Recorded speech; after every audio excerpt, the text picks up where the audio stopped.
interviews and Okay. then you roll her up. You won't have a long wait. Let's go ahead and call this meeting to order this evening. And we're going to start with some board and commission interviews. I believe we have two this evening. We have Carol Danke, who is currently serving on the ARB board and would like to be on the Historic Preservation Commission. And Carol, we have you there on Zoom. Can you tell us why you've applied for the Historic Preservation Commission? She's muted. You're muted, Carol. Muted. How about that? Can you hear me Good. now? Yes. Okay, great. I've been practicing architecture for 29 years. And during that time, the most satisfying work for me has been historic preservation. It's a balancing act to bring modern amenities into historic buildings and preserve their cultural integrity. And preservation is also very important to me because it's a sustainable practice. It keeps our buildings in service and out of landfills. I really enjoy the challenge of meeting current building codes, providing accessibility, and just balancing progress and preservation. And I'd like the opportunity to use the experience I've gained to stay engaged with subject matter that's important to me and to be of service to the community.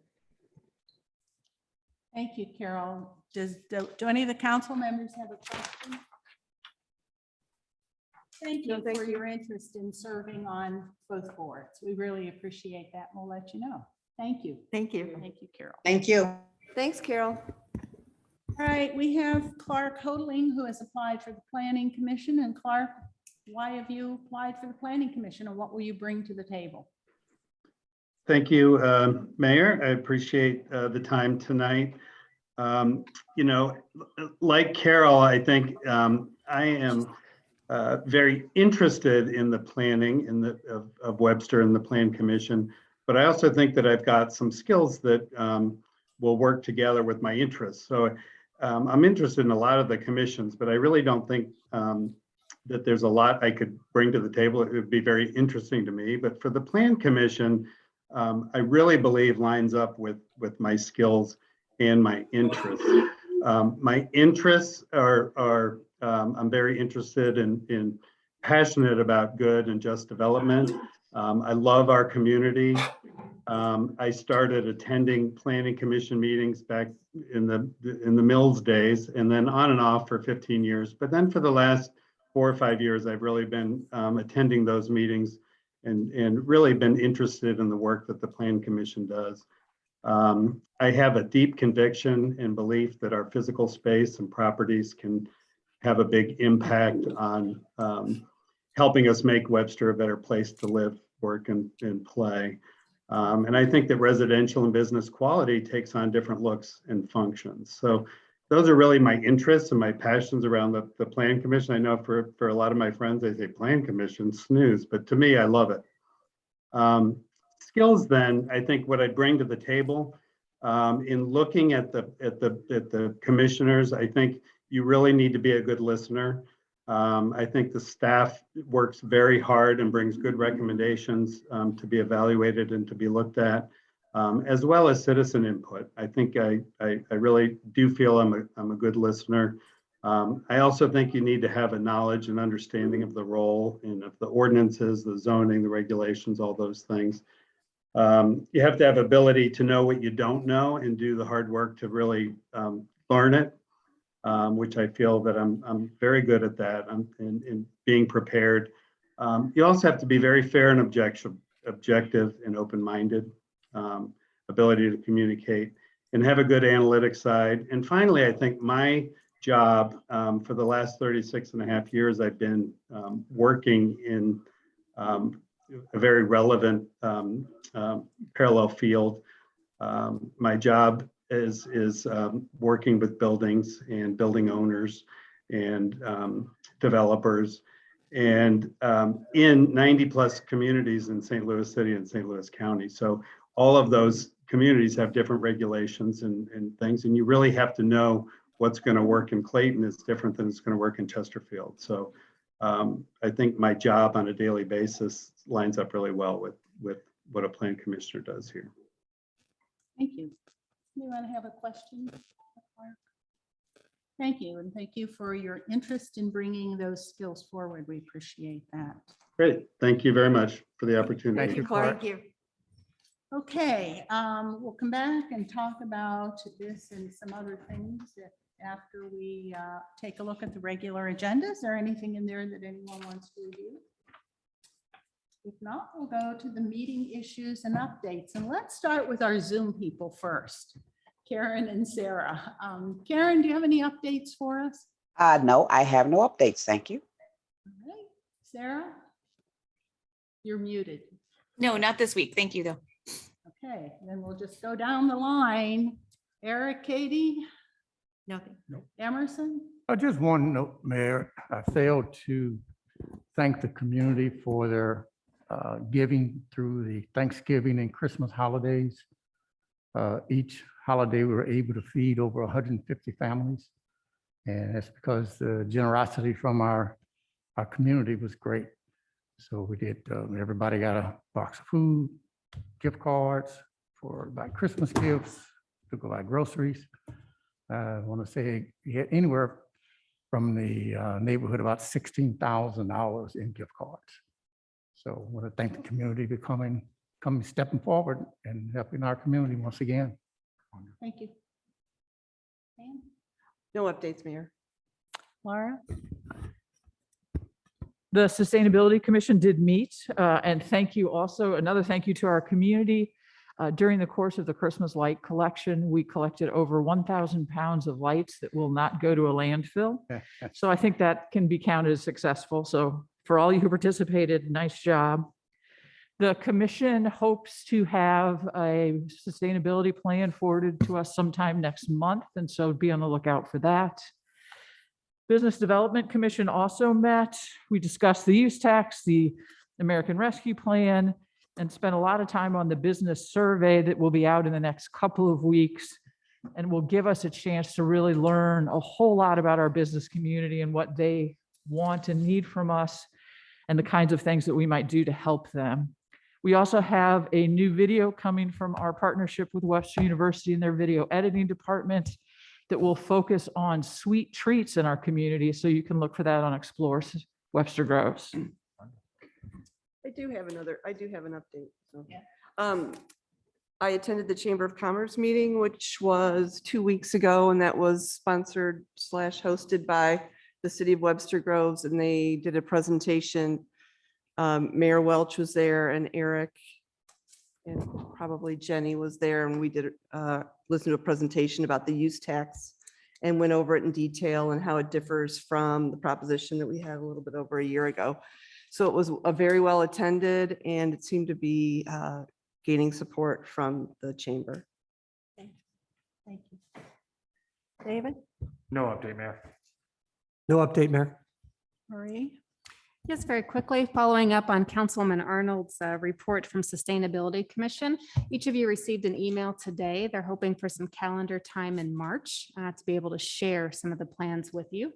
It doesn't have to be decided now, but I know calendars will fill up with budget and other things. I also know that that's a very important topic to each of you. So perhaps an email, or if you can talk amongst yourselves and let me know if you're open to a March date and if you would prefer the first or second meeting in March.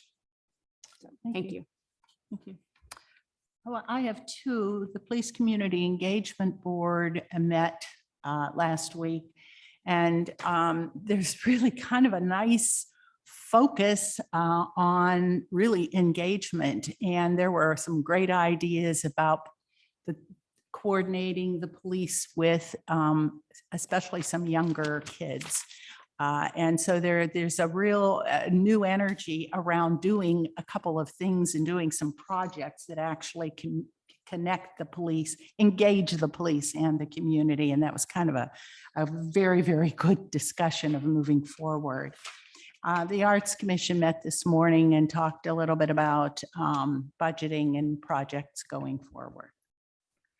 All right, and with that, we'll go on to our topic, and our topic tonight is the diversity, equity, and inclusion final presentation. And so I'll hand that over to the city manager to introduce that. Thank you so much, Mayor and Council. So tonight we have Gloria Carter Hicks and her associates with us this evening.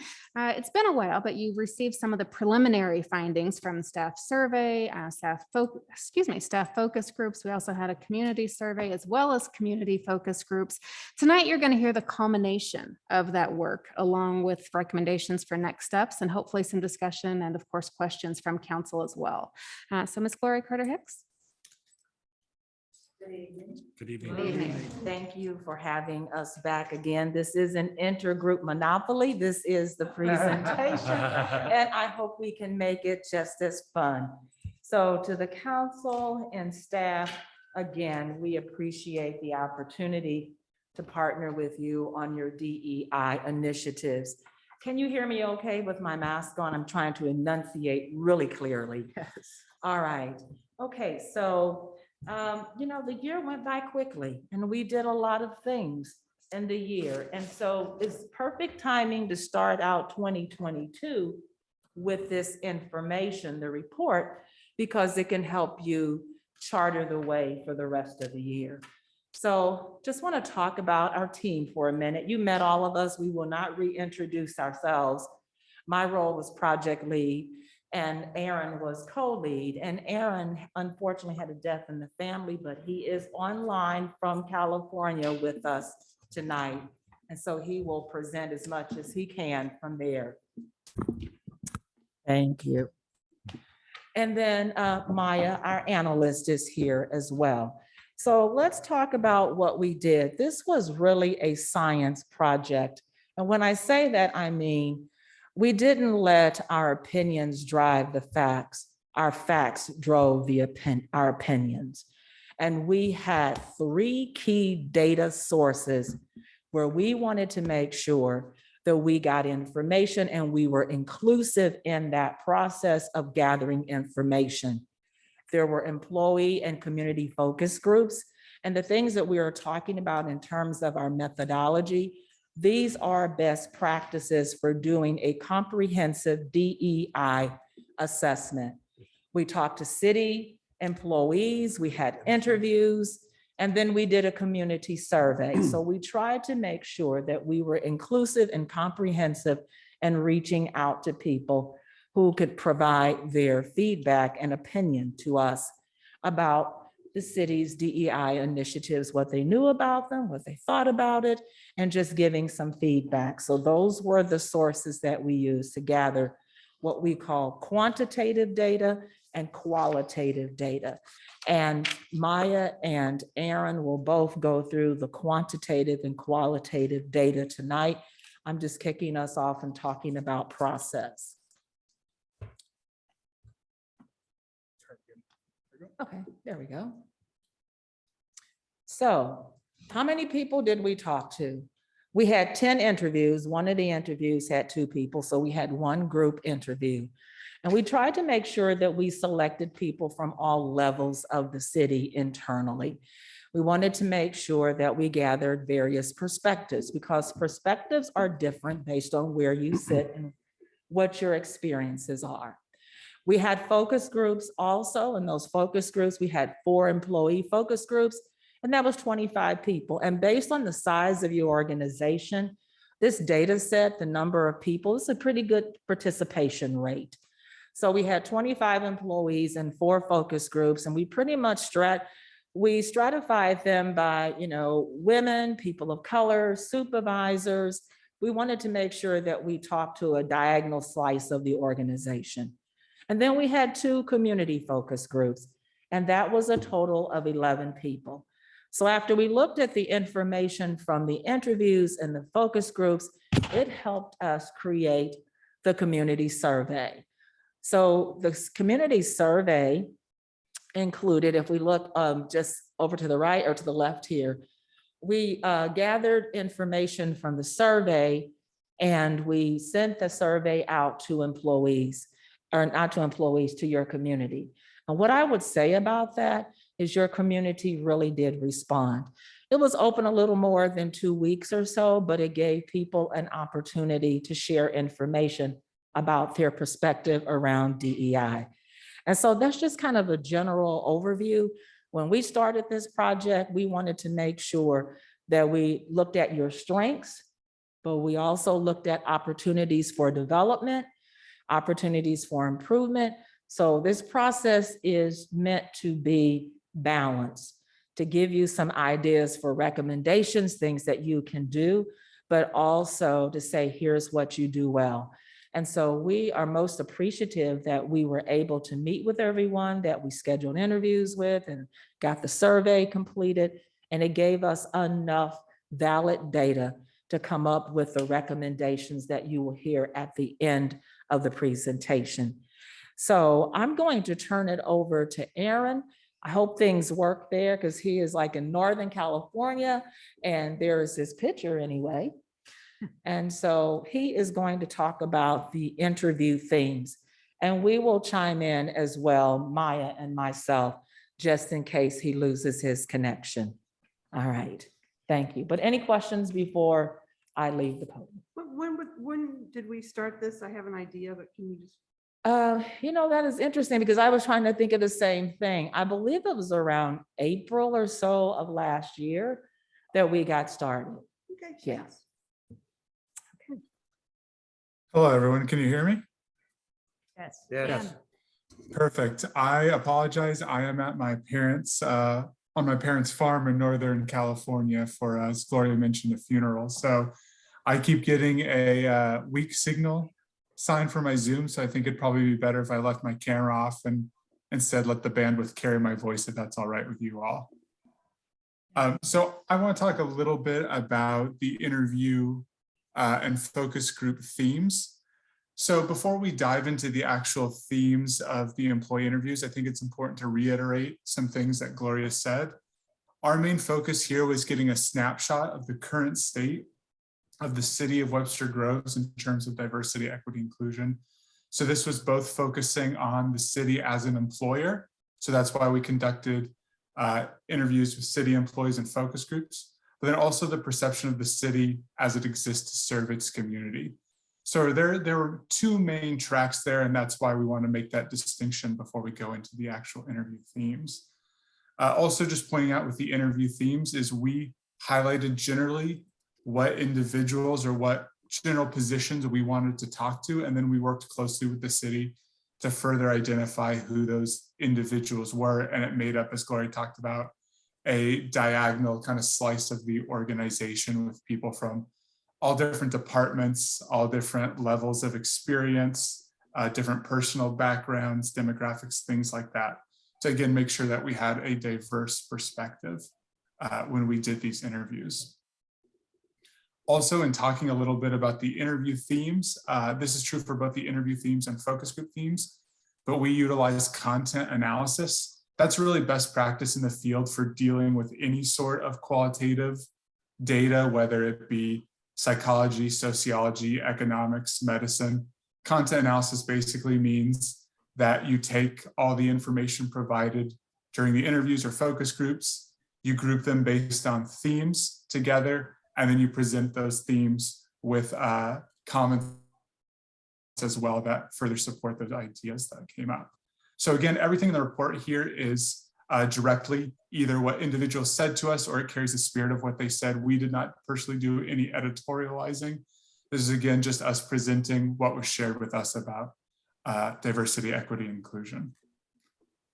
So starting off with the interview themes. And also the way that these are ordered is that they're ordered in with which the frequency they came up. So these first three themes came up across all 10 interviews we did. And we also had a cutoff where if it didn't come up in at least 3 interviews, we did not include it because it was not representative of the individuals we talked to then. So that first interview theme is that priorities and values around DEI are not necessarily clear to all employees. People may have a general sense of what's going on. People talked about the fact that maybe at new hire orientation, they heard a little bit of something about DEI, but they don't generally know what's going on. They maybe see some efforts, but they don't get the big picture. Part of not getting this big picture, people said, could be the fact that maybe managers or supervisors don't share information that's not specific to getting the job done. Instead, people tend to share information that's just relevant for performance. People also mentioned the fact that they just want to keep their head down and do work. If it doesn't directly impact them, they might not be paying attention if these priorities and values are shared. That also leads to some individuals saying that some departments do have these values internally, that it might not be communicated, but some departments do have individual value placed on diversity, equity, inclusion. And so they've developed their own priorities and values that they work to try to address. So point number 2 there up on the screen. Some departments do match the diversity of the city, but others struggle to do so. One of the comments we heard from people is that recently they could see that city council and more broadly decision makers within City Hall were starting to more reflect the community. There was more diversity. People talked about how even several years ago, if you looked at City Hall, people making decisions all represented a certain segment of the population instead of the breadth of diversity within the city. With that varying levels of diversity, people attributed it to several different things. People talked about the fact that historically certain departments have not been safe for minoritized individuals. And again, we did not provide definitions of diversity. We did not tell people we're focusing on a specific type of diversity, but what most people ended up talking about was gender diversity and racial diversity. And here was this was the same here as well, no exception. People talked about the fact that historically some departments or some areas of the city as an employer were not welcoming to women or BIPOC individuals. And because of this history, some people may not feel comfortable pursuing positions in these areas. And people also said that there might still be a little bit of hostility where people don't necessarily feel welcome or comfortable. People also talked about some issues that may produce adverse impact around diversity, the fact that it's a who you know system. You need to know somebody or be friends with somebody in order to even be a part of the department, or especially to move up in the department. People talked about specific requirements that may preclude people from pursuing these certificates, degrees that are very financially burdensome, time consuming, that certain segments of the population just aren't able to pursue because of these things. And it leads to an adverse impact where, people from lower socioeconomic statuses or single parent households aren't able to pursue these options, especially if there's no promise of a job afterwards. One of the other points that came up here, and we attached it to the varying levels of diversity, is the fact that people noted that there might be some public trust issues with the police department, and that these are being addressed on an ongoing basis. Now, people mentioned that this was certain segments of the community feel this way, that there's fear and mistrust, and that the police department is taking steps to try to address that. People talked about community engagement officers. One of the criticisms of the community engagement officers that we heard from employees was that some segments of the population might not even know that these positions exist, and that these positions may not necessarily reflect the community itself there. And people said there would be a benefit to having the police and the community really sit down and try to understand one another, why there is fear and mistrust, and how to move forward in these areas.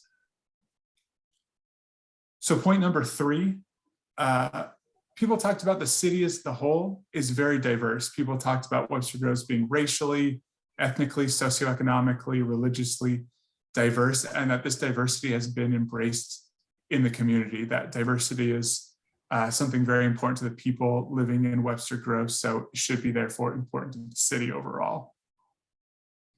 Point number 4, it reflects some of the things in point number 2, but hiring and recruiting present opportunities to promote diversity, equity, inclusion. People talked about the fact that applicant pools being relatively homogeneous is a pain point, that a lot of people that think the same, have the same background, same experiences are showing up, and there's no real diversity in that pool. One way to address this would be looking at expanding recruitment options to make sure you're reaching a wide array of people. And then also changing perceptions of who does certain jobs. So working with school-age children, working with youth to highlight careers at the city, scholarship programs, sponsorship programs for those who might be at a disadvantage to get those opportunities for a career within the city. And then this was also, these interviews happened before any sort of, the Great Resignation. We're all hearing a lot about that. But people still highlighted that BIPOC individuals, and that's Black, Indigenous, persons of color, that these employees and women were tending to leave the organization at higher rates. And there was a need to understand why this was happening and make accommodations to address this lack of, or this loss of talent within the city. Point number 5, people did point out that the new city manager helps to promote diversity, equity, and inclusion within the city. People talked about the fact that she's engaging in open dialogue with both employees and the community. People feel like there's more opportunities to voice their opinions, voice concerns they may have. With that being said, some people are excited about this, while some people are hesitant. There's a concern that this is something new and may not necessarily be for Webster Groves. One of the comments I heard personally was maybe trying to fit a square peg into a round hole. So while some people were excited about this new direction and the promotion of diversity, equity, and inclusion, some people were a little concerned about it as well. Point number 6, employees talked about how increasing inclusion and not just diversity was really an opportunity to promote DEI. People talked about how there's a lot of diversity, but that when you look around, there may not be as much diversity as you move up within the city at levels of power, levels of decision-making. So there needs to be a way to make sure that people feel brought in, they're a part of the organization, like they can be their authentic selves, and they're not going to face any sort of repercussions for doing so. One of the things highlighted here was that there could be more training on the difference between diversity and inclusion and how this can be fostered. And then just having more communication around what is being done around diversity and what is being done to promote more inclusion. Point number 7 highlights something I already talked about a little bit, but departments are very siloed. Individuals talked about the fact that other departments might be engaging in activities around DEI, but there's not really an understanding of what other people are doing or what other departments are doing. And that some departments are doing real good work and that they might be able to be adopted and then adapted to work in other areas as well. With that being said, some departments also highlighted some hesitancy. They're not sure why there's a focus on DEI or why this audit is even needed or required. Point number 8 on the next slide here. Departments may have differing levels of resistance to change in general, but then specifically around DEI. We had kind of 2 segments. You could break it down. The people who felt that a change around DEI, promoting more diversity, equity, inclusion was important. They wanted to know how they could improve, wanted to know what would be done around this area, really highlight priorities and values moving forward. Other departments highlighted some hesitancy that there would be resistance to change.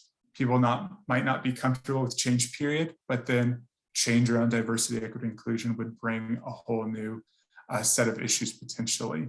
And there's a concern that there might be a vocal segment of the city that would be very hesitant to any sort of DEI efforts. Moving on to point number 9. Employees said it was important to gather the perspective of women and BIPOC individuals. Again, when we talk about diversity, we refer to it very broadly, but this was at the top of people's minds, is gender and racial diversity.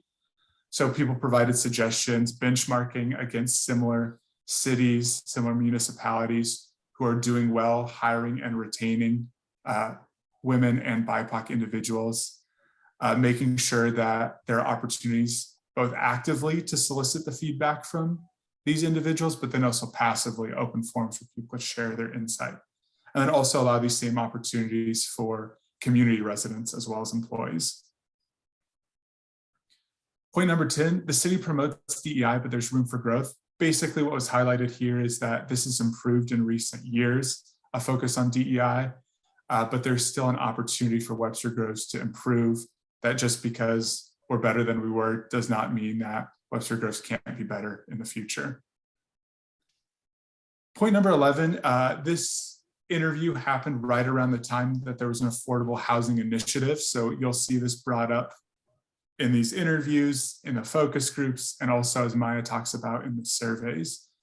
But it was mentioned that having more affordable housing would allow individuals from a variety of backgrounds, variety of skill sets, experiences, socioeconomic statuses, ethnic, racial diversity would be able to come into Webster Groves and live there, again, addressing that DEI perspective. One of the things people talked about is that public servants need to reflect the community they're serving, and a lack of affordable housing means that certain segments of the population won't be represented in the city or the community, again, thereby shrinking the diversity within city employees. And the last interview theme was about a DEI council. Now, people knew that there were DEI, advisory boards or committees or task force that were more externally focused, made up of members of the community. But employees felt that an employee-based DEI council would be beneficial, made up of individuals from all different areas, departments of the city that could have more of a strategic focus on diversity, equity, inclusion, making sure these ideals are really woven into the strategic direction of the city. So that's it for the employee interviews. I guess I'll pause there and ask, even though I can't really see anyone, I'll ask if there's any questions.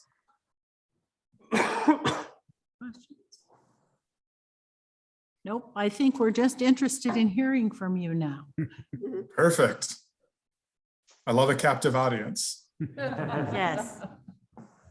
Moving on to the focus group themes. Before we dive into them, like Gloria said, we had two different tracks: employee focus groups, which were 4 focus groups consisting of 25 employees total.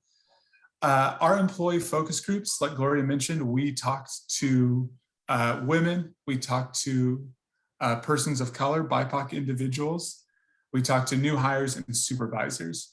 So we selected those individuals based on the themes we got from the interviews. As you could hear, those were 4 groups where a lot was kind of brought up about how to improve the area of diversity, equity, inclusion.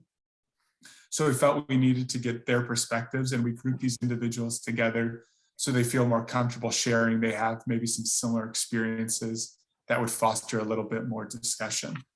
So for actual participants for these employee focus groups, they were randomly selected. We worked with the city to get a spreadsheet with relevant HR information. And then I personally used a random number generator to select these people. Again, the random selection, best practice in any sort of data collection, because you make sure you're not having any biases when you're pulling individuals or asking them to participate in these focus groups. So, and then we worked with the city to just make sure that there was no direct reports in any focus groups within these sectors, so people felt more comfortable sharing. So these focus group themes really echoed a lot of what was heard in the interviews from employees. So I won't spend too much time on them. I just want to highlight a couple of things. So the first one, again, we heard about recruiting and hiring practices. One of the things that got brought up across, every single focus group here was people talked about the police department was doing some interesting things around diversifying their applicant pool, job fairs, internships, things like that. People said that might be beneficial to adapt and then adopt into other areas of the city, again, to encourage a more diverse applicant pool. We also heard some other things like physical signage, creating an online database, things like that. One important thing to note that came up under this first point around recruiting and hiring is that there was concern from some individuals in focus groups that a focus on DEI and hiring would mean that less qualified individuals would be hired for positions. And what one person who was a participant in the focus group said is they said that a focus on DEI does not mean less qualified individuals are hired. They said that's never the case. It's about making sure that there's fair opportunity given to everyone who is qualified. So that was discussed in there, but that general concern was more broadly discussed across the focus groups. We also heard that there were different perceptions as to the city's priorities and commitment to DEI. There's kind of 3 main things here. Some people talked about the fact that the city does have clear priorities and a commitment. They're actively seeking to promote these ideals. People talked about increased diversity in city employees. They talked about this audit in general and just some of the communication they've received. Some people talked about how there's lack of clear communication, that they may hear that it's important, but they don't actually get communicated to what's going on to promote these ideals, that they don't necessarily see that clear line of what's being said versus what's going on. And another segment of these focus groups said they have no idea that there's any goals and they don't see that anything's happening. So you're really kind of hitting all three different levels of understanding when it comes to the priorities for the city around DEI. The next point, one of the things that got brought up is that the community of Webster Groves generally cares about DEI, genuinely cares about it. Employees talked about the fact that if this is important to the community, it should therefore be important to the employees, and the city should focus on these ideals, trying to make sure that promoting DEI where possible as a city and trying to keep the community involved in these efforts and communicating them clearly, providing opportunities to share ideas, share their perspectives, share their lived experiences. Next, people really lamented the lack of opportunities for interpersonal interaction. This, of course, these interviews were done during the pandemic. People talked about how previously there was a lot of interpersonal interaction, just being together at lunchtime in the break room, things like company picnics, holiday parties, that those were very much appreciated. And it gave people a chance to get to know each other kind of outside of work. But because this has been lacking for a lot of areas of the city, people were starting to feel lower morale. They felt like there wasn't necessarily that rapport, which again, really hurt, like I said, the morale of employees. Point number 5 highlights a positive. Employees did really feel like there were equal opportunities available for everyone, regardless of their individual differences or similarities. There's equal opportunities for trainings, promotions, other things like that, and they wanted to see this continued moving forward. Next is the diversity of the city employees is becoming a strength for the city. What we heard is that some departments actually have a higher percentage of diversity when you look at it than maybe the city demographics itself. In other departments, though, this is not true.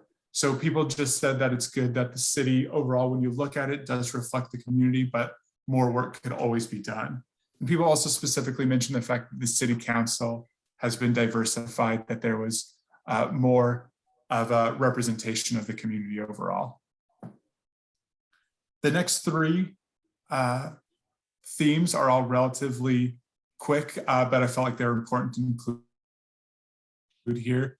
Employees talked about it's important for Webster Groves to highlight what they've already done around DEI, that there's a lot of good work going on. There's still more work to be done, but the city should really advertise what's being done, how that's being accomplished to the community at large and to employees. We did hear, unfortunately, that there was a perception from some employees that any DEI effort, this audit, any other initiatives recently have just been for show, and feeling that this will not lead to any true change. And what we heard from some people is that they were lamenting this, saying, oh, we're doing all this, but nothing's going to happen. And more people who were dismissive of this whole thing saying, we're just doing this, but thank goodness nothing's going to happen. It's more of a feel-good type thing.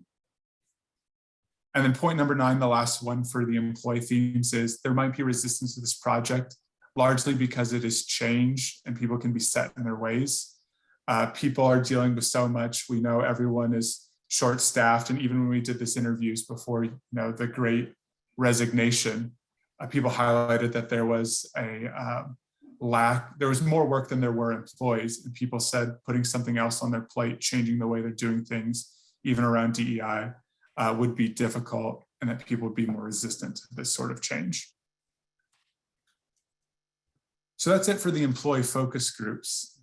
Moving on to the community focus groups. Again, here what we did is we worked with the city. What we wanted to do is we knew we were doing a survey which would reach out more broadly to the entire community.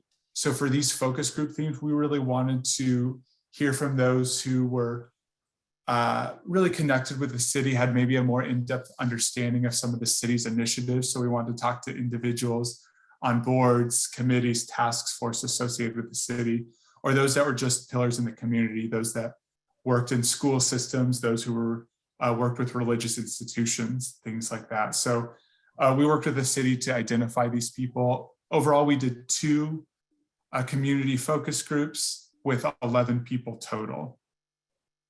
So the first theme from these community focus groups was that the city council has done a good job of highlighting the importance of DEI. They felt like the city council has taken the bull by the horns a little bit, addressing these efforts, trying to make sure that there's representation for the entire community. And also there's mention of sustainability there. People talked about that this was something that goes really hand in hand with diversity, equity, inclusion. And that's a natural fit to think about both of these things together for the council. Point number 2, one of the things we heard, and there was actually quite a bit of discussion around this, was that it's difficult to formally engage in discussions with city officials. People talked about how there's a lack of award system and there's not necessarily an alderperson where people can go and voice their concerns. People shared experiences of coming to a city council member and sharing an idea, and they felt like there was diffused responsibility, that it was brought up and maybe never addressed. They didn't see any action, and people felt like having a system in place where there might be a little bit more accountability, the community would encourage some change more broadly, but then also in the DEI space as well. Point number 3 echoes what we heard earlier. People were people were very happy about the city manager's new direction, strategically focused on the city, moving it forward more generally, but then also in terms of DEI and those efforts that are being undertaken. Point number 4, lack of clear messaging as to the city's DEI priorities and actions. People largely talked about that they may again have a general understanding of what's going on around diversity, equity, and inclusion, but it's not really easy to connect the dots. What are the specific priorities? What's the tangible action being undertaken? And they'd like to see this communicated more clearly via social media, the website, newsletters, things like that. And also from the community, there's a fear that this focus could maybe fade over time. That again, this could be a flavor of the month type thing, was a phrase that was used. Point number 5 is an interesting one. And community members talked about how there's a disconnect between the community's espoused views and actual action. So again, this happened during the time where there was the Affordable Housing Initiative, and most of the focus group individuals expressed disappointment over the results of that. People talked about how maybe the community broadly talks about the importance of DEI, but then doesn't take action around these ideals. And they pointed to affordable housing, but they also pointed to the facts of racially oriented graffiti, verbal intimidation, things like that that happen in the city and maybe aren't adequately addressed. Point number 6, people felt that hiring practices should be used to better promote DEI, that when you look around at city employees, these community residents felt like they didn't see the diversity of the community there. And part of this could be attributed to the lack of affordable housing or transportation to job sites for people. And point 7, last but not least, it's important to recognize the history of Webster Groves and try to ensure that its legacy is honored. So this discussion was more centered around the historically Black neighborhoods within Webster Groves, making sure that these are not forgotten or pushed off to the side, whether they're given the place of honor that is necessitated there. So those are the interview and focus group themes. Before I turn it over to Maya, are there any questions? Yes, I have one question. On Yes. the community focus group, number 1, City Council has done a good job highlighting the importance of DEI. Did they indicate in any way or the channel they received this information? One of the things that this came up around was most of the are relatively plugged into the city. So they're on advisory boards or task force. So I think most people heard it word of mouth. And these people were also very plugged in to city council meetings, town forums, things like that. So that's mainly where they heard it from, word of mouth, and then coming to these sorts of things. Thank you.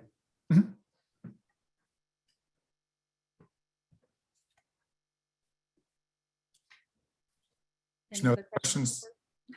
Oh, sorry, Maya, I'll leave it. No, to that's all right. I was just you. asking if there were any other questions before we proceed.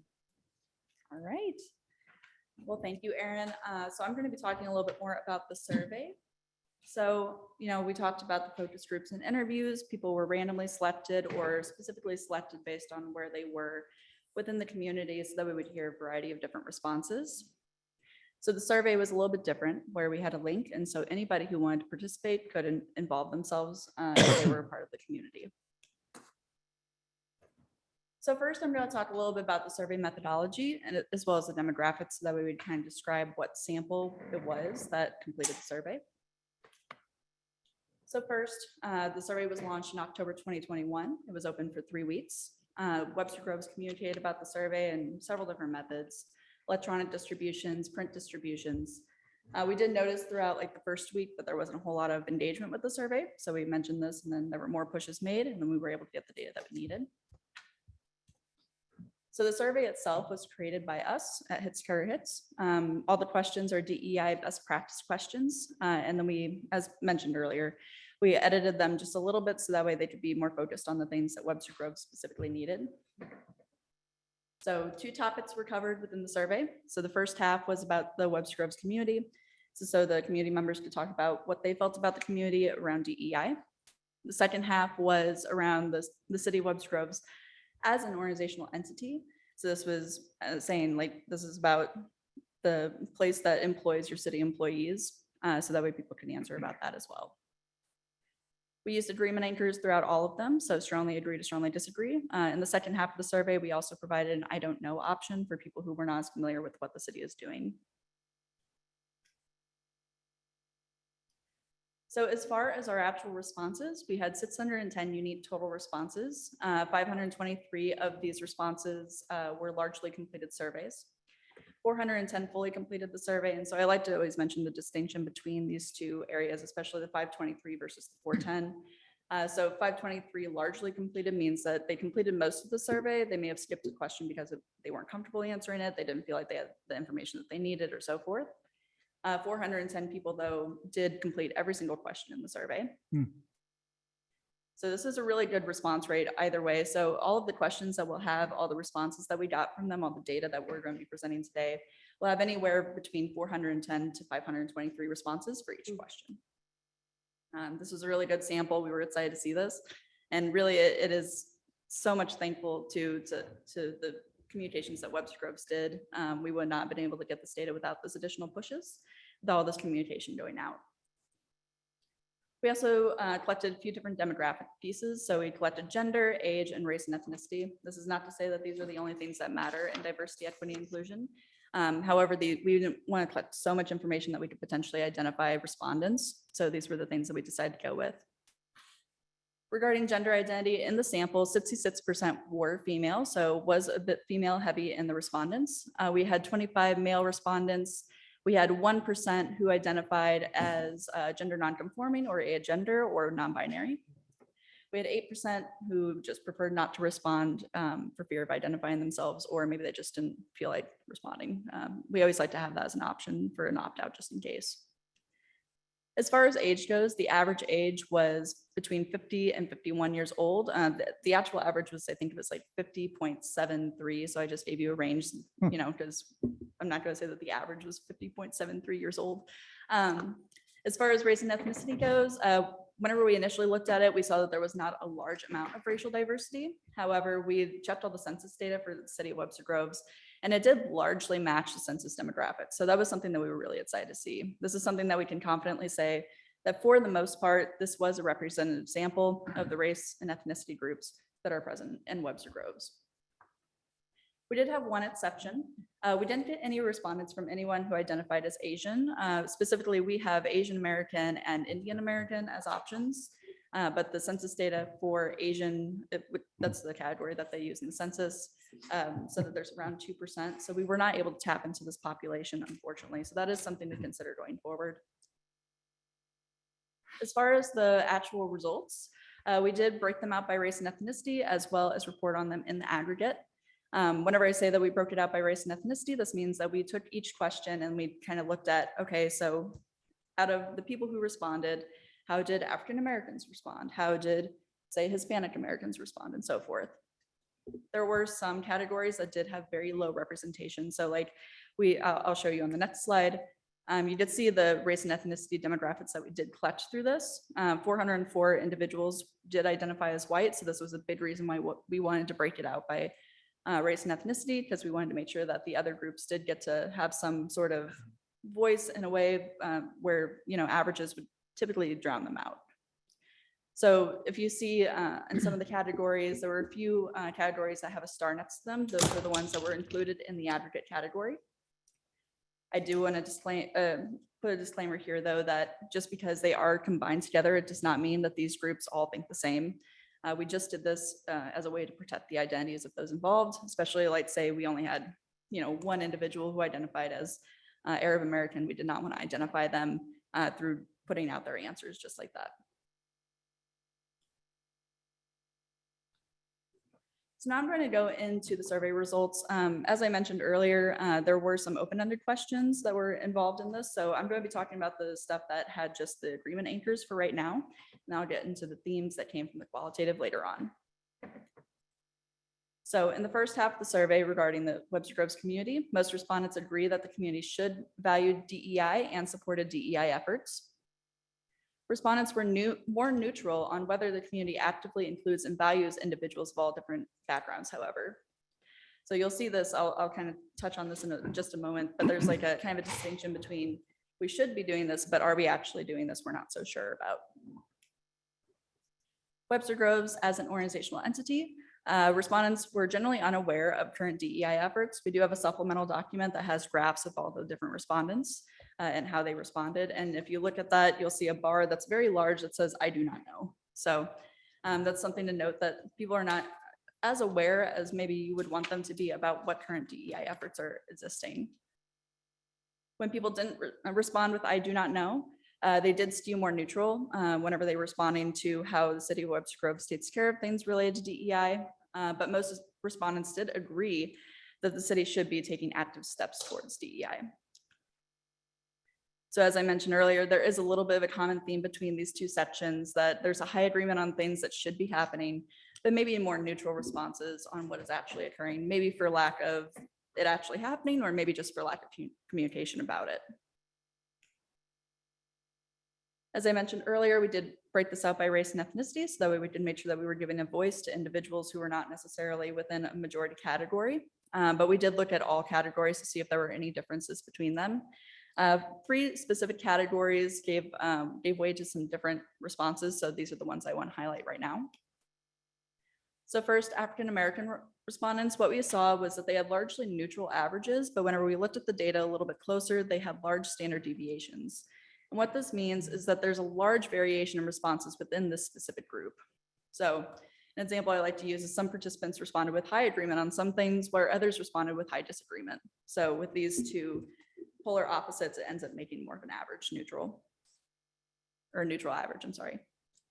So this is something to be mindful of when the city does focus on the Black community and their DEI efforts. So the responses may be mixed, and this is something to be mindful of going forward based on this data. Hispanic American respondents responded with more agreement regarding the importance of DEI than other groups. I did want to add a note here, though. All groups did say that this, or most groups said that they agreed with this as well, just to a lesser degree. So lesser degree in this case means like maybe the other group said agree, where this group said strongly agree. They were pretty consistent in less agreement or more neutral on some things. So Hispanic American respondents were less optimistic if the differences were valued, if differences were valued and included more than other groups. They also were unsure how the city of Webster Groves as an entity is doing with respect to DEI, and felt like they weren't necessarily doing as good of a job as some of the other groups. And they largely disagreed that the city of Webster Groves listens to DEI issues. The last group that I wanted to mention was for those who opted to not identify themselves. This group in particular basically put disagree on just about every item. So they didn't want to identify themselves, which is totally fine. But this is something to note that there may be a vocal minority within here that wants to make themselves known about how they stand on DEI. So it's very important to get that feedback from the community. When you say they disagreed on about everything, what do you mean? Just Sure, fill yeah. that in a little. Yeah, sure. So I have an example that like they would disagree on the city's focus on DEI. They would disagree on their own personal interest in DEI. They would disagree on how the community is doing with respect to DEI.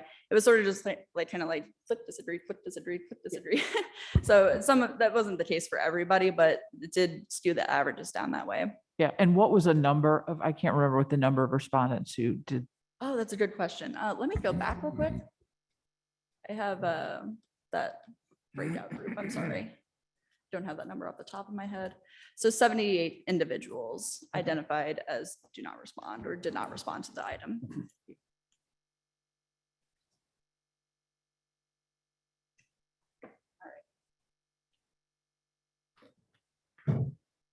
So next, there were a couple open-ended questions at the end of the survey that people could provide responses on their feedback regarding DEI in their own words. And so similar to the interviews and focus groups, we did theme analysis like we did just with those. So these are ordered and most frequently discussed to least frequently, but they were discussed enough for us to include them.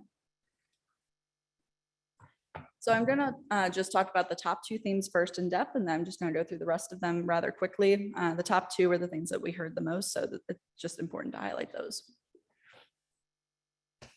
So again, what we were mentioning earlier, attempts at creating affordable housing was an opportunity for DEI. They noted that the city's attempts at creating affordable housing was an opportunity.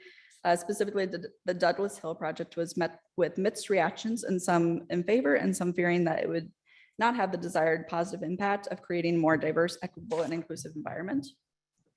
There was also the concern that it would create a barrier, making the city more segregated. There was a worry that people would buy and destroy more houses and rebuild and increase the housing prices. There was also a concern that it was racially fueled. The next theme was that there was a concern that a focus on diversity, equity, and inclusion was outside the city's scope and should not be an area of focus. So individuals who responded in this way were concerned that this focus would lead to more division, that the city should only be concerned about providing basic services to its residents. And whenever it does focus on DEI, it should only focus on active discrimination, and that there is no active discrimination. And that a focus on DEI may make certain groups feel bad or guilty. I should note here that this is very different from what was indicated in the quantitative survey data with the large averages. This may possibly indicate a vocal minority that needs to be considered going forward. And it may also indicate some resistance to DEI and DEI initiatives that may need to be remedied whenever proceeding with DEI related projects. So these are the rest of the themes I talked about. They were talked about to a lesser degree, but they were included anyway because they were reported more than 3 times. So some other themes were that increasing the diversity within the city and the employees and the committees is important. Notes about this said that they just wanted to see representation of all different types of diversity and how it's improved over the years, not just focusing on race and gender. We also heard that soliciting feedback from the community to hear various perspectives is absolutely critical. They want the opportunity to voice their opinions and that know that they're heard and that they're understood. Communication regarding the city's DEI priorities, values, and initiatives could be improved. So the city understands that DEI is important, but they don't see the actions or what's being done, so it can sometimes come off as lip service. We also heard that neither the city nor the community promotes DEI, and this, with notes with this, was that tangible action is not seen. It feels more performative, that things are being done because they look good, and there's a worry that a vocal minority and a higher socioeconomic status are being listened to more than the rest of the community. We also heard that poll access is an area of concern regarding DEI. We know that this has been addressed, but it is still a pressure point that we wanted to make everybody aware of. We heard that they would like to ensure that the community of Webster Groves understands what DEI means and why it's important. Some notes with this says that they appeared that most attempts to promote inclusion and equity are met with resistance from the community. So providing forums discussing what DEI is for Webster Groves and opportunities for the community members to share their experience and feedback was something that they would like to see. We also heard that that Webster Groves is already diverse, equitable, and inclusive, and that discrimination does not occur in either government services or private businesses within the city. We heard a suggestion that events and celebrations can help communicate the city's stance on DEI. Specifically mentioned were things like Pride, Juneteenth, and other celebrations of diversity of all kinds, including other ethnic groups and ability levels and so forth. We heard that the existence of boards and committees focused on promoting DEI are important. Specifically mentioned was the Alliance for Interracial Dignity. We also heard that police community engagement outreach and officers promoting DEI within the city of Webster Groves was a positive aspect.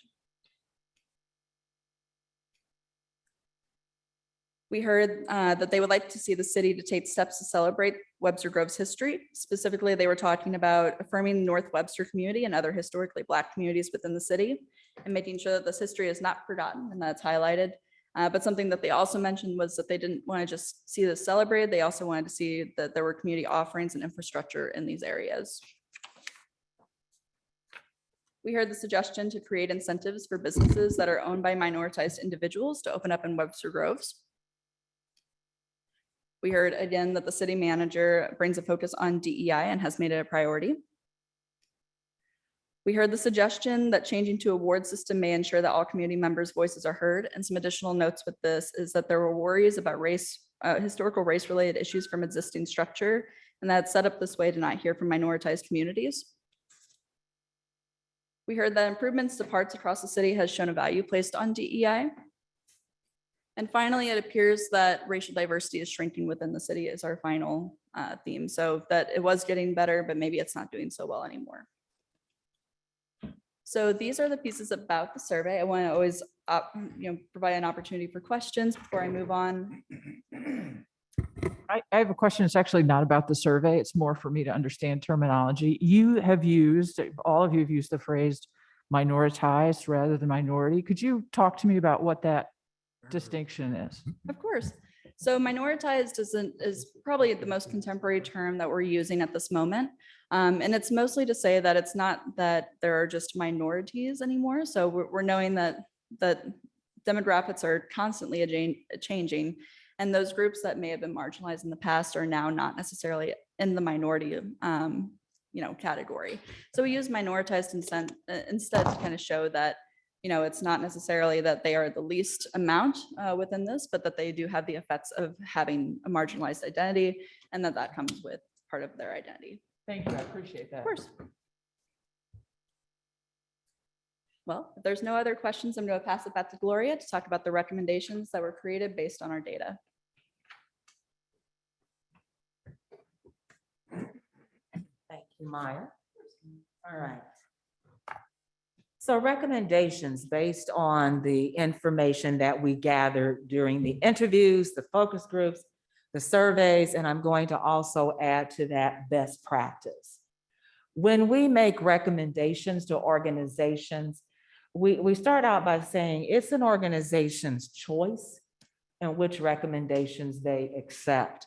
A lot of things depend on culture, budget, time, a myriad of different things before you can decide on which recommendations. But we clearly heard that people need to better understand or know what the priorities are of the city around DEI. And so with having said that, it means a strategy and a communications plan around DEI. Now we have crafted the recommendations so that they start with short-term. What are some low-hanging fruit things you can do? And then what are some of those things long-term that you can do? But around people understanding priorities and that information being communicated, you need to know what you're communicating, and that is a strategy. And just like you would have a strategy around anything else extremely important to the city, having a DEI strategy is important so that people know what is the mission. What's the purpose for DEI in the city? And also, why is DEI important? What's your philosophy around DEI? What's your vision? What kind of culture are you trying to set? Those things need to be defined philosophically, but also behaviorally. And those are things that don't just go on the website or in material.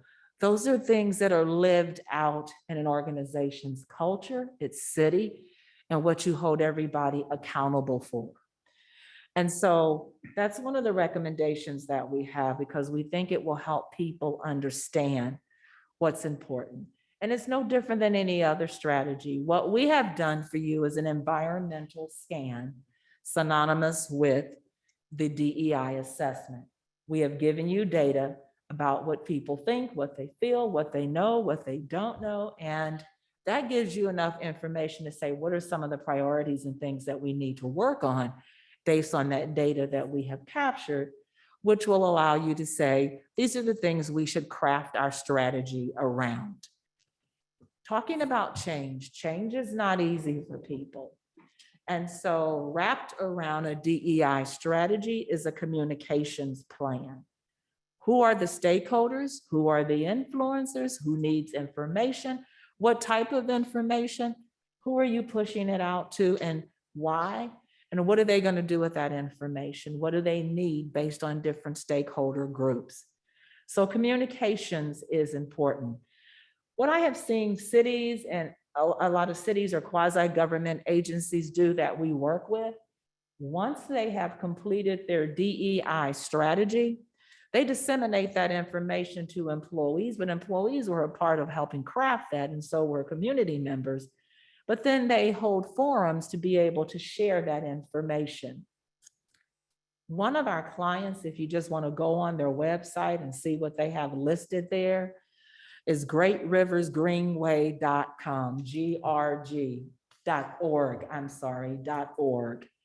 They have their DEI, their full DEI strategy listed with goals and expectations and all of those things. So, and that's a way of sharing your information or inviting people in and disseminating that in a group. So those are some things to think about. Establishing a DEI council. Yes, I have council. one question. Sure. So the DEI strategy, how close should that mirror or should it be entwined in our regular vision mission of the city? Thank you so much, Councilman Smith, for asking that question, because they should be parallel. They should be married together. The DEI strategy should support everything that the city wants to do. So we really shouldn't have a vision, mission, and purpose for DEI and have a vision, mission, purpose for the city. They should be somehow. They can be together, they can be separate, but they should support whatever you do for the DEI council, whatever its mission, whatever the mission is for the city, those things should match. I have seen some cities simply have DEI in their mission statement for the services they provide, the people that work there. That DEI is something that they look at, they look through that lens for everything that they do. But definitely that initiative, that strategy should be supporting the city. Thank you for bringing that up. Thank you. So what's the other thing? The council. One of the cities that we work with, their mayor appointed people to a D&I commission. That D&I commission is part of the community, and they have several employees on there too. It is synonymous with the DEI council. But what we are saying is that's a group of people that help you drive your initiative, but they are also folks that understand the community and they understand the workplace, and they work together collectively around helping the city drive its DEI initiative. Councilperson Arnold, I remember when we met a couple of weeks ago with Intergroup Monopoly, you said, what can the council do? These are the things that the council can do. They can drive this initiative, help drive this initiative, reach out to the community, identify who some people are that might be good to be on the council, have those folks work together from a community and a city perspective, and bring those recommendations back to the council to make the community better, to make the city better as an employer as well. And so a DEI council is also a best practice. And we want people with different perspectives, different experiences. It's not just race, and it's not just race, ethnicity, and gender. It is all facets of diversity. Some people volunteer, some people get selected inside of an organization from a city perspective. Dr. Peoples, what I see is people volunteer, they say why they want to be on a DEI council. They have to give their statement why they think they would be of value. And the council, or you make a decision if those are folks that are selected.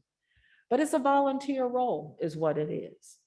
So the council looks at the data. If we had a council set up, we'd give them the report, the data, and say, look at this and identify what are some of the key priorities that the city needs to focus on to address what's in the report, or other things that may be outside of the report, but are very realistic to be addressed from a DEI perspective. And they help craft a strategy. And they don't craft it in a vacuum, because they also have a sponsor. And that sponsor is someone in senior leadership and connected to the council as well. So there's a conduit there and information is flowing back and forth. But that council is empowered to help create the strategy, but also they are doing it with guidance. So, One question about Sure. that. So most of the boards and commissions we have simply have one staff member who's a liaison. mhm. This is something entirely different. And so what's a best practice in terms of the balance between community members and staff members on a council? And I'm going to add size to her question. Okay, good. We have one council that we're working with that has 25 people. That's too many people. Yeah. And we told them that is way too many people. Consensus, decision-making, personalities, too many people. Probably no more than 15 people. Okay. And probably half and half. Okay. Would be a good number. I was kind of wondering about age. Would Mhm. you know, oh, I'm sorry. On the police community engagement board, you know, we have a student and then we have a representative from the school district as well. Would we want to tap into the younger ages for this? Definitely. Yes. There's no limit on age. Okay.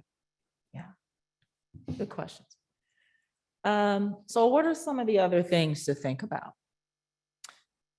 Recruitment, fostering inclusivity as it relates to equity and recruitment.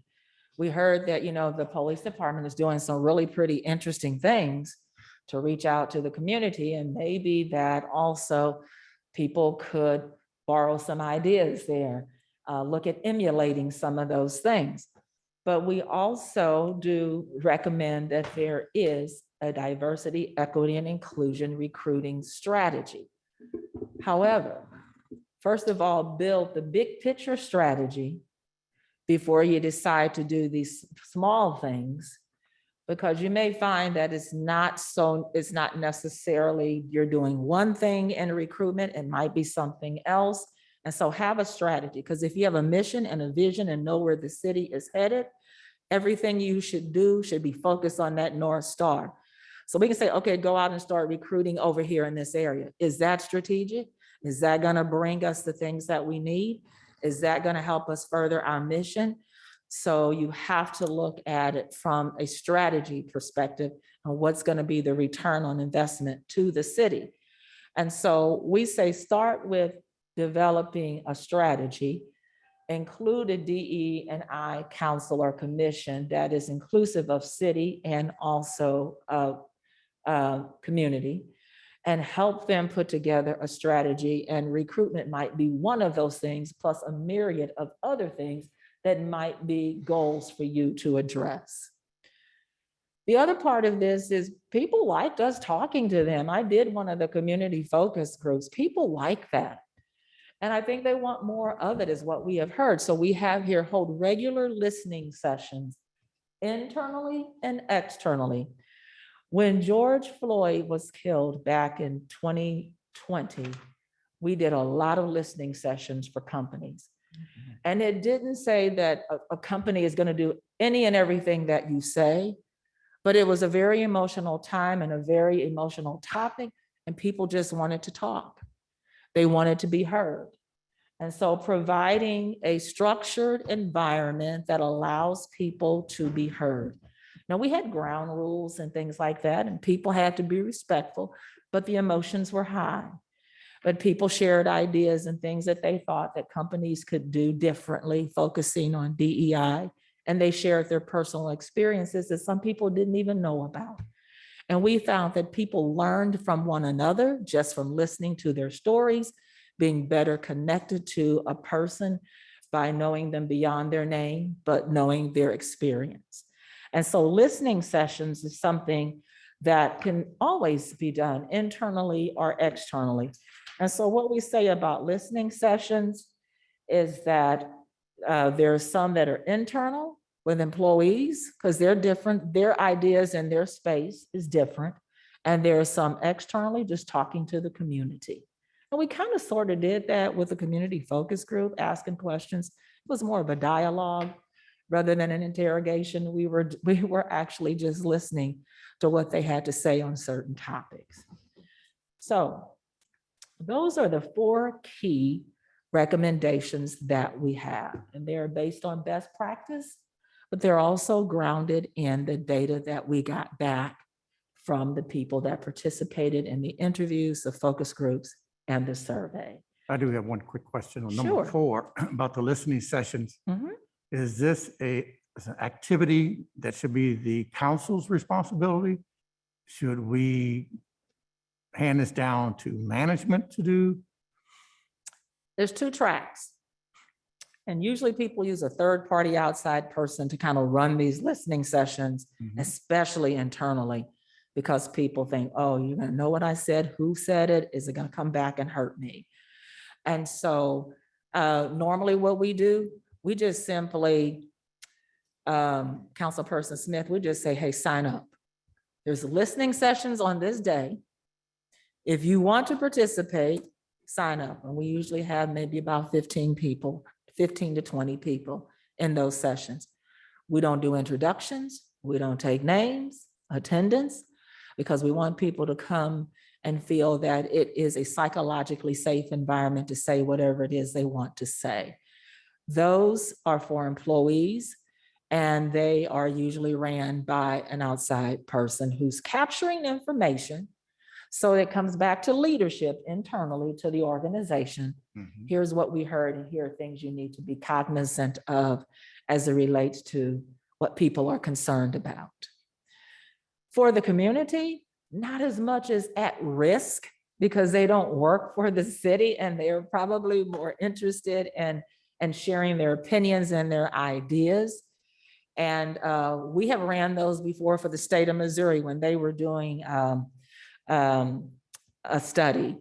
And so people just came and they talked, and that was really about the challenges with being a minoritized business. And I saw there was something in here about, helping minoritized businesses. Well, what do minoritized businesses need to know and to do to work in the city, to have a business here? That's a listening session. Tell me why it might be difficult to do business here. Tell me why it's easy. And so those are usually also kind of ran by third party. We did them like for the library, St. Louis County Library. People in the community just came and told us what they thought about the library services. Now that information comes back to the city, the council. So you can hear what people say, because there may be things you can do as a city. There may be things you cannot do. There may be ordinances and laws and things that don't apply, but people need to know that if it's the case. So those are some of the things that we thought would be helpful for you. And kind of for the DEI Council, data is a gift. You do not have to try to figure out all of the things that need to be priorities and things that we need to work on. We've given you the data. Now you dissect that data and determine what priorities and where you're going to start. So those are our recommendations. Can I ask a question really quick? Sure. You know, one of the unique facets of government is that the elected officials can change with each election. Yes. And as a result, the management can get different directions or Yes. different authority to do X, Y, or Z. So in regards to the communications with the employees themselves, you know, I think that you have, this council in particular is very receptive. And obviously, I think we've demonstrated that we want to move forward on DEI. But there's always the prospect that we get unelected or we don't get voted back in and therefore it changes. So how is that, should that be communicated with employees about, you know, while right now we have this desire and this drive to create DEI within our organization, that it could effectively be upended Right. with each election. That is true. And it's interesting you bring that up, Councilperson Franklin, because we have a CEO leaving a major company. It's a quasi-government organization and people are like, what is going to happen? This CEO was the one who set the culture. He was the one who wanted the council. He gave the council free rein. And in a month and a half, he's going to be gone. And they are like, what are we going to do? We don't know who the new CEO is. They may not even have DEI on their radar screen. So what we have said is, if you have a sound strategy, if you're practicing change management, you have a communication plan, and you have disseminated this information far enough throughout the community and within the organization, the company, it is much harder to make that change to say, hey, we're not going to do this. Yes. And today, let's just be honest. If you say you don't like DEI, that might be a struggle for you. Absolutely. Yes, and so it is on everybody's radar screen because it is a common business practice today to be understanding the diversity of the community, of the workplace, and practicing equity, and definitely being inclusive. It is not correct today not to be on that page. And so hopefully that in itself would say that the culture will sustain itself. Now, let me also say this, because we mentioned this to a quasi-government client that we were working with. We also said to them that one of the challenges or the things that they need to think about is having enough, I'm going to say political clout, because this is also about managing politics. That you also, so somebody may not be on a board or they may not be in their same position, but is there a connection in the community that is as deep as the council and deeper, because people do leave. And we say that also internally in organizations where a CEO might leave, you need to be talking to the other senior leadership team that is staying and get them on board as allies.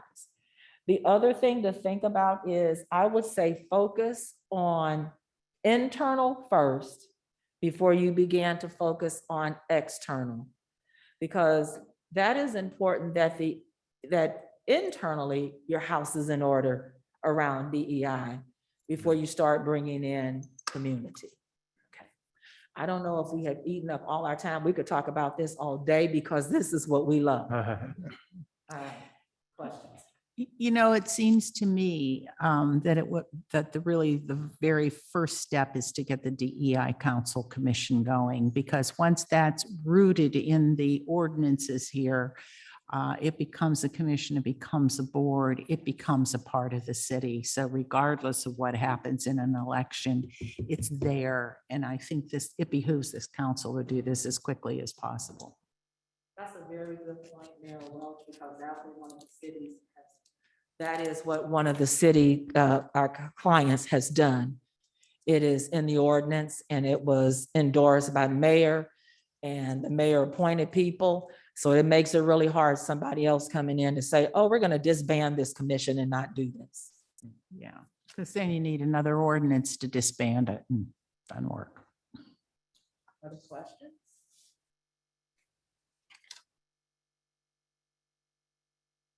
Well, again, we certainly thank you for engaging us. We wish you all the very, very best with your DEI work.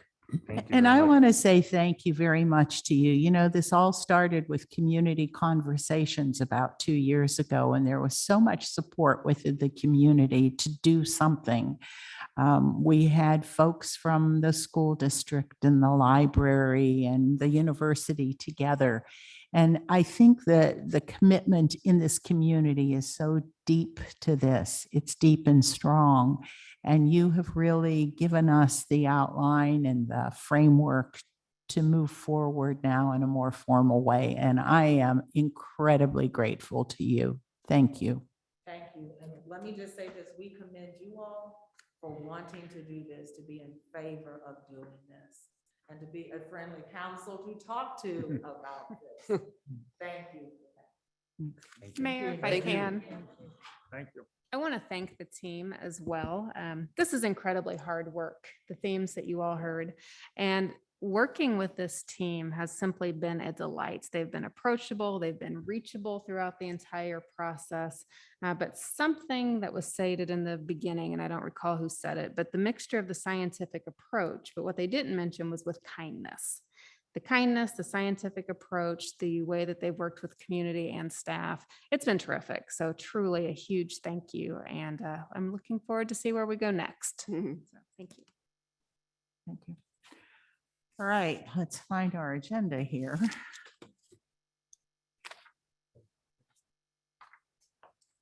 Oh, it's on this side. We can talk a little bit about appointments to boards and commissions next. I think we should take a really good look at the Planning Commission at this point. We have one member that is up for reappointment. We should look at the skill set that Charlie Sindel brought, whether what we have on the Planning Commission at the moment, and have a really good discussion about that. I think Clark brings some really good, he brings some good talent to this. I think we need to take a really good look at who's up next and what we have. How many positions do we have open? Yeah, Katie, would you review where we stand? I know I'm getting confused with the reappointments who That- don't have 2 years and some do.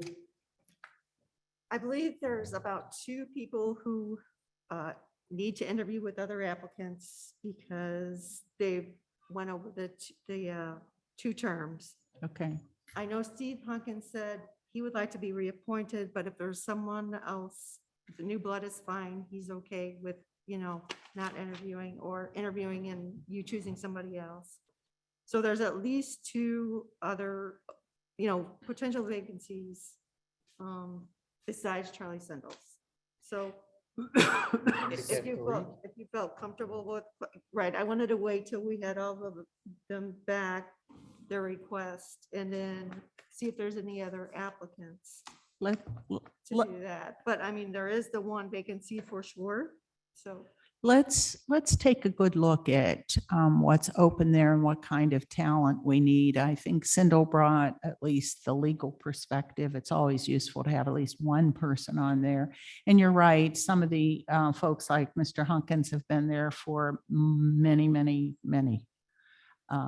terms. And so I'm going to recommend that at the next work session, we just get a kind of a handle on who's what, where, and what their backgrounds are, and then we can Correct. make some I good mean, that's fine. decisions. It has been advertised for a while, but the holidays and stuff, we didn't get a lot of applications, so we can run it one more I'm going time. to suggest we do Yeah, that. just because I am so confused about everything.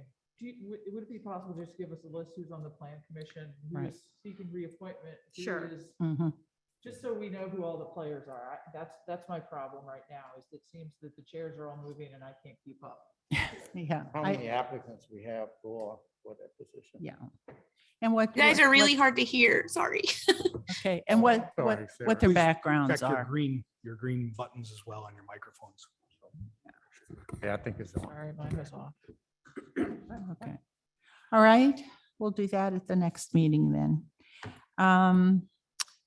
But we do have Carol Denke, whom we could appoint to the Historic Preservation Commission. I think that's a great, That's been advertised for a while. and That's that connection between ARB and HPC is a pretty good one. Do we have to reinstate Doug Stanley as well? If you would like to do that, yes, then that will fill the membership.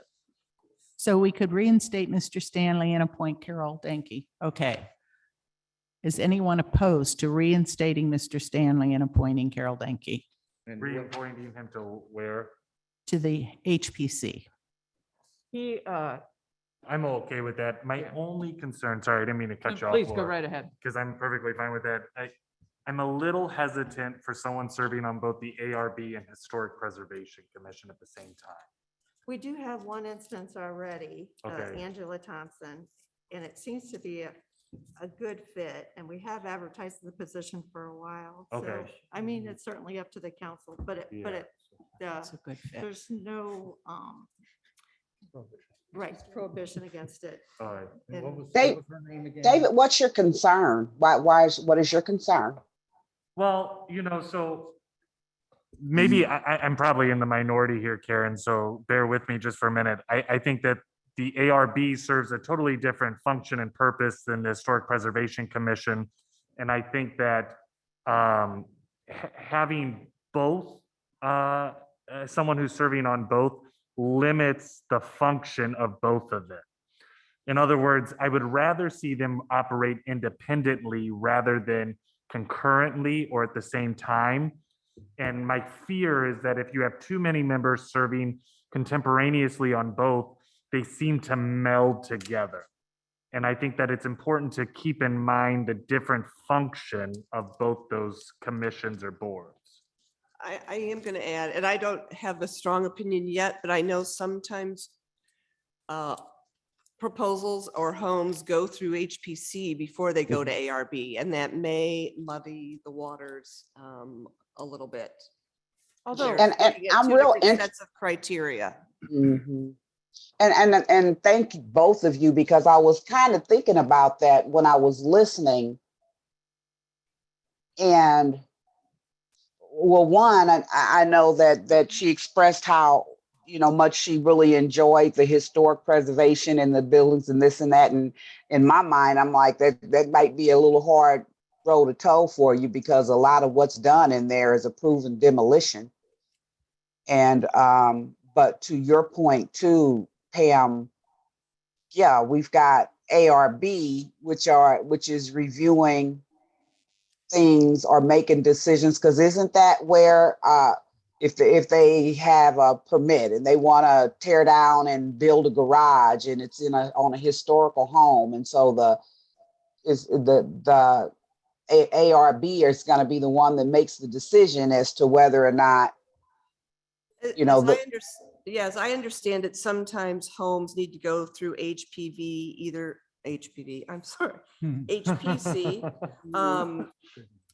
because the renovations are so extensive that they may result in questions about the historic Right. significance of the home, or maybe it is a tear down. I mean, I could see So- benefits of both, but it could get not clear, get pretty complicated. but I And my don't know that it experience- actually can, because HPC is extremely limited in their authority and how they can review certificates of appropriateness, which are the mechanism by which you can approve a tear down of a house. And so I sort of think we're manufacturing a problem, because one of the things that, I think Karen and I are the two most recent HPC representatives. They spend a lot of time trying to figure out how to draw attention to some of the historical homes, doing Mhm. historical walks and things like that. And frankly, somebody who knows the architecture, like, aren't they working on mid-century modern walking tour or something like that right now? That the architectural perspective, I think, is actually pretty good. Oh, good. Mara's here to answer all the There you questions. go. I Yes, couldn't see you in the room, Mara. I was kind of off to the side and I texted Dr. Peoples. So two things. One, do note that the Historic Preservation Commission has a very specific requirement with the state of Missouri that we lose our certification if we don't have some of the specialties like architects on HPC. And they just changed how we have to document that.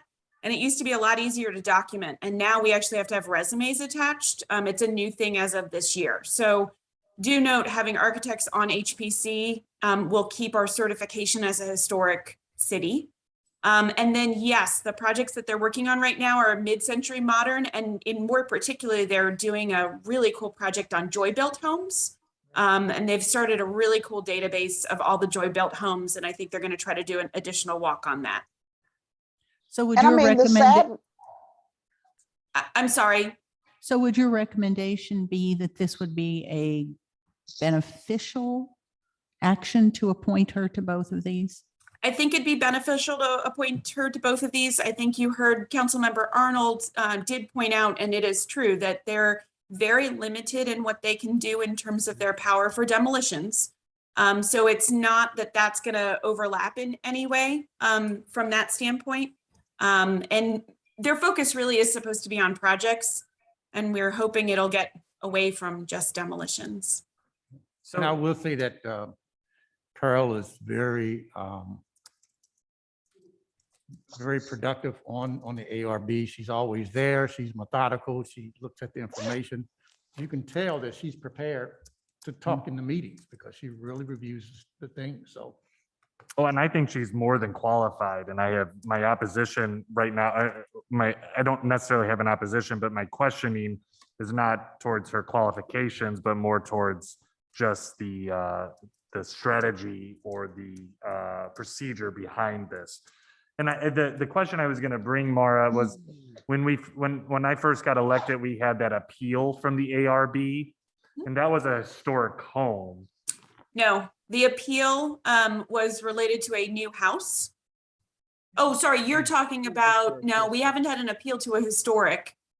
We had an appeal On Gray to, Street, sorry, what? on Gray Street. Remember, we were here late one night and we had a Of what court the, reporter. It was an addition and was Sorry, beside the addition in scale with the historic requirements of the district. Yeah. yes, yes. So you were, I forgot about that one. You were appealing the decision that the ARB felt that it did not adhere to the historic guidelines. Yeah.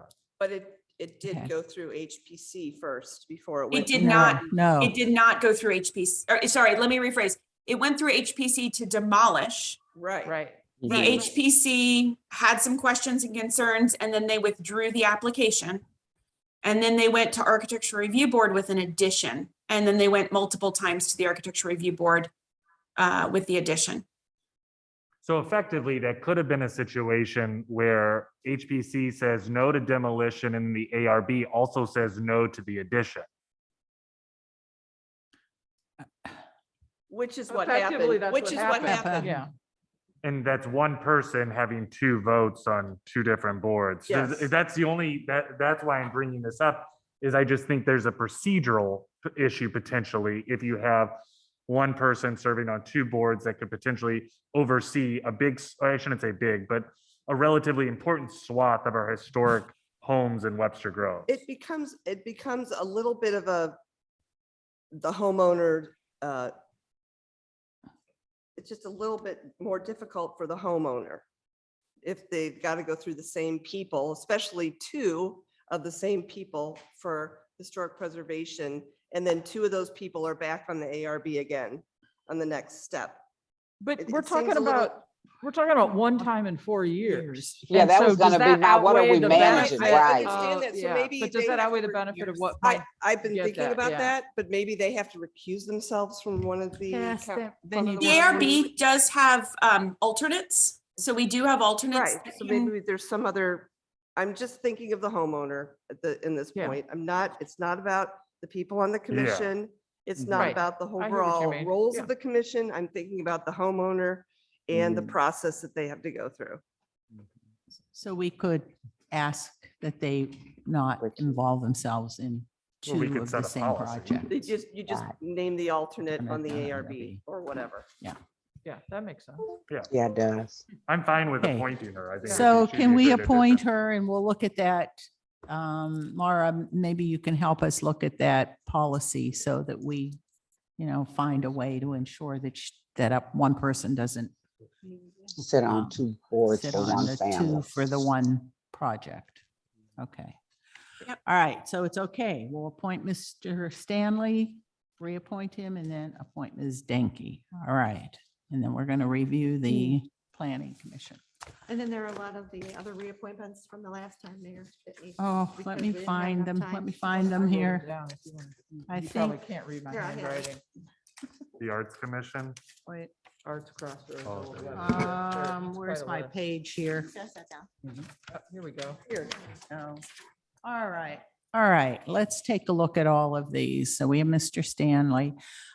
In the Arts Commission, Jan Shapiro has served less than 2 terms and would like to be reappointed, and she's been an active member.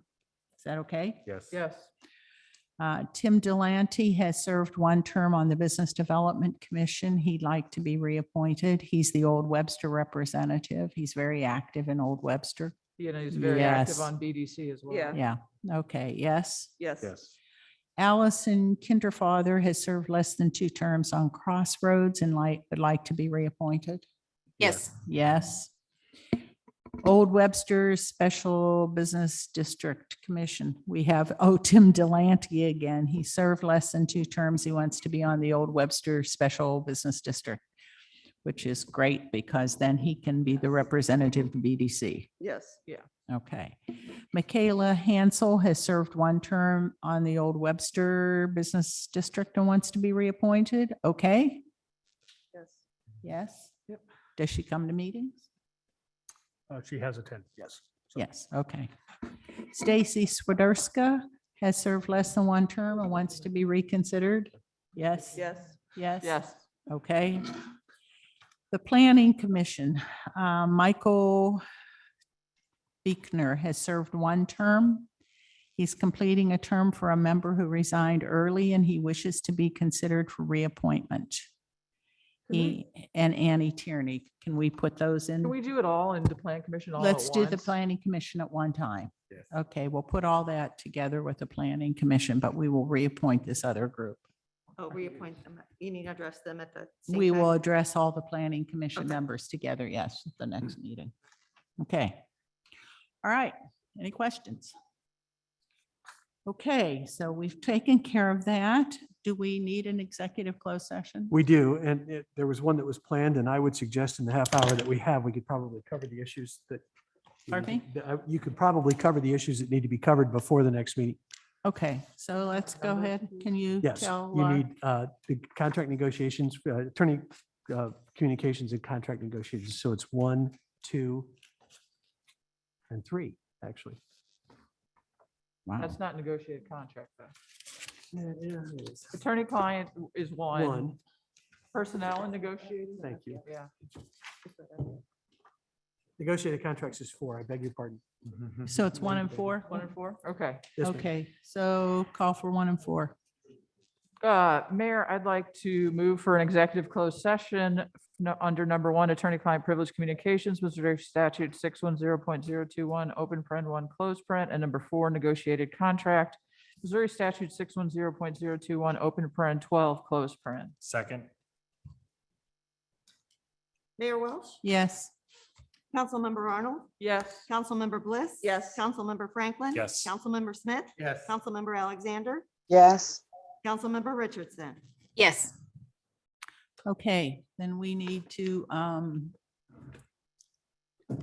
go to a closed session format here.